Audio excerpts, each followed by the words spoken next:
Welcome back to Cash and Sass, the podcast where we dish the shame, talk real numbers, and build bold, bankable wealth without sacrificing who we are. I'm your host, Lisa Marie, fractional CFO, money mentor, and the sassy wealth queen behind Transcendent Wealth Co. If you're ready to scale with strategy, own your power, and finally feel wealthy in every sense of the word, then you're in the right place. Today, we're talking about something that most people never see coming. And honestly, it's one of the most important conversations we can have about wealth.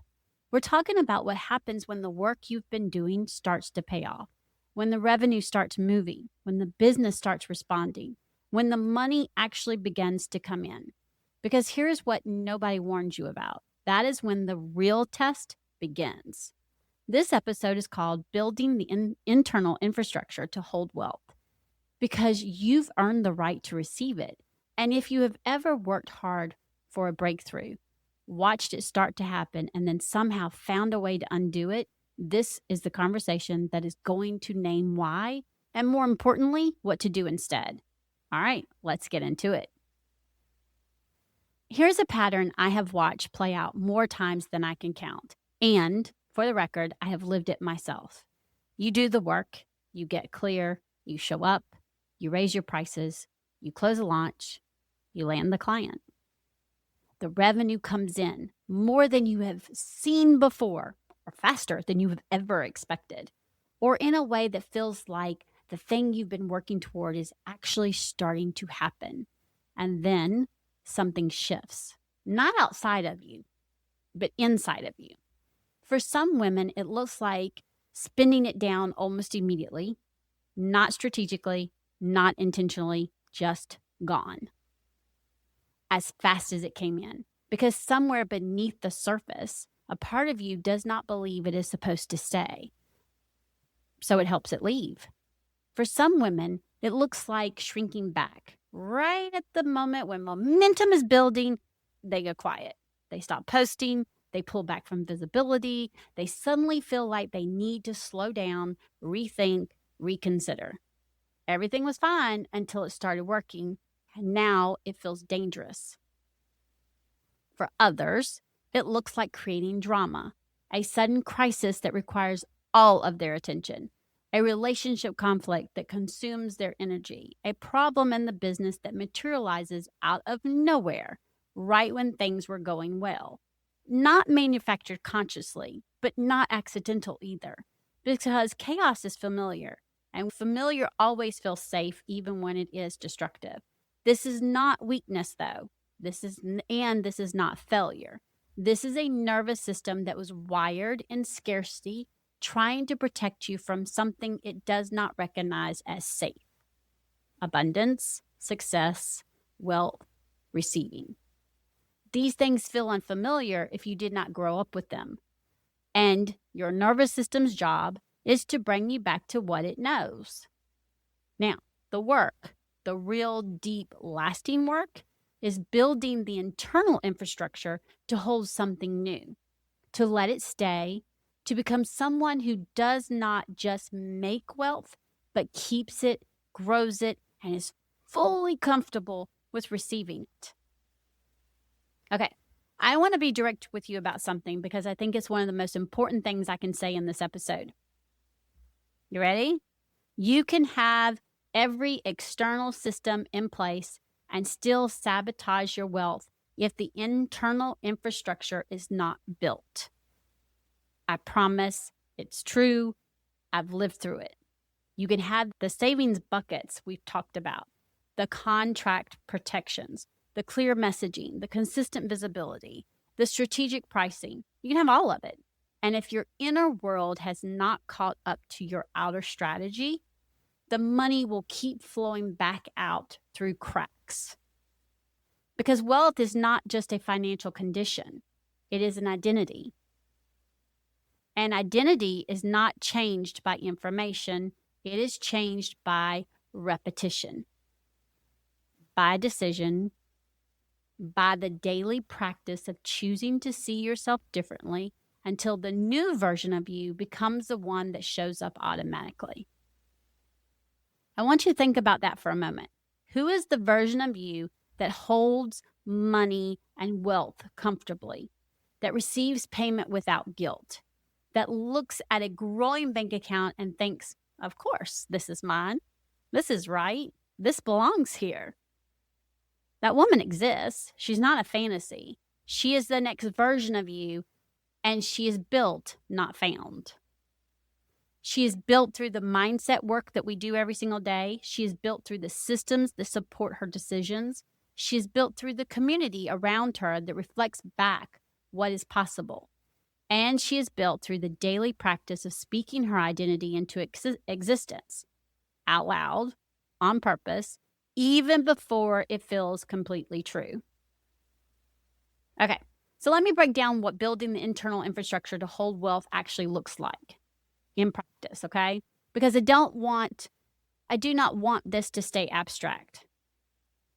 The first pillar is your money mindset, and it requires active maintenance. And y'all, for the love of everything, this is not a one-time fix. The old stories, the inherited narratives, the scarcity patterns, the fear responses, they do not disappear after one good season or one breakthrough moment. They need to be actively worked with consistently. That means catching yourself when the old pattern shows up, naming it, and consciously choosing the new response.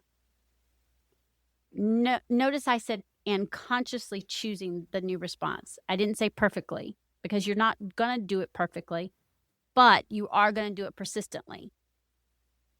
The second pillar is your financial systems. Internal infrastructure is not just emotional, it's structural. The savings buckets, that profit tracking, the owner's pay, tax account, the investment plan. When your money has a place to go and a job to do the moment it comes in, you remove the gap where those old patterns live. So here's the thing. Chaos loves a vacuum. Systems close it. The third pillar is your community. You cannot build a new identity in an environment that is designed for the old one. The people around you, who they are, what they believe about money and success, and what is possible. That environment either supports your growth or quietly undermines it. Now, this does not mean cutting everyone off. It means being intentional about who you bring into your inner circle, who you spend your mental energy on, who you allow to speak into your business and your life. Find the women who are building what you want to build, who see wealth as something that belongs to them, who will not flinch when you tell them your goals because they have goals just as big. That community is not a luxury, it is an infrastructure. The fourth pillar is your willingness to say it out loud. This is the one that makes people uncomfortable. And if I'm honest, it made me uncomfortable. And it's the one I'm going to push you on directly.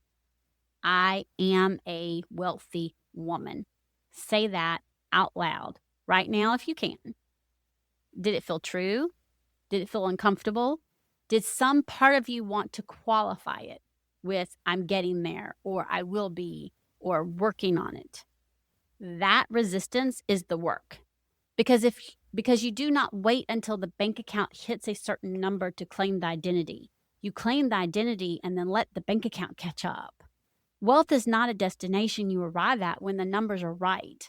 And this is something I even had to learn. It is a decision you make about who you are and how you move through the world, and then build the evidence to support it. I am a wealthy woman is not a lie you tell yourself. It is a declaration of the direction you are moving in. And every decision you make from that place, every boundary you hold, every price you charge, every investment you make or decline, every time you look at your numbers with confidence instead of dread, is one more brick in the foundation of the woman who actually lives that truth. I want to close today's episode with something I mean deeply. You have done so much work to get here, not just since you found this podcast, but in your life, in your business, in the quiet moments where you chose to keep going when everything in you wanted to stop.